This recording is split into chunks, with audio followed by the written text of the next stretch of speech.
Okay, so this is part 5, identifying differences between Epic the Musical and Homer's Odyssey. And as a reminder, Epic the Musical is a musical adaptation of Homer's Odyssey. And today, we are going to be talking about the Lotus Eaters. So, in Homer's Odyssey, after departing the island of Caconus, Odysseus and his men land on the island of the Lotus Eaters. These locals are described as anthropomorphic humans, or similarly looking to humans. They're anthropomorphic, where they're like weird and monstrous, but they're not described as they are in Epic the Musical, where they're portrayed as minions. And then, basically, the Lotus Eaters are like, here, eat our fruit. It's delicious. It makes you want to stay here forever, which it does. It causes them to forget their home and lose all desire to return.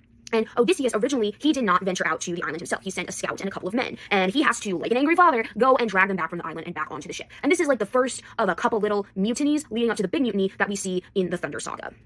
Now, compared to Epic the Musical, we see that Odysseus and Polites board a ship and go to the Lotus Eaters Island themselves. And they're sort of conversing with these minions, is kind of how they're described as. They're very cutesy, kind of reminiscent of like the aliens from Toy Story, the first movie.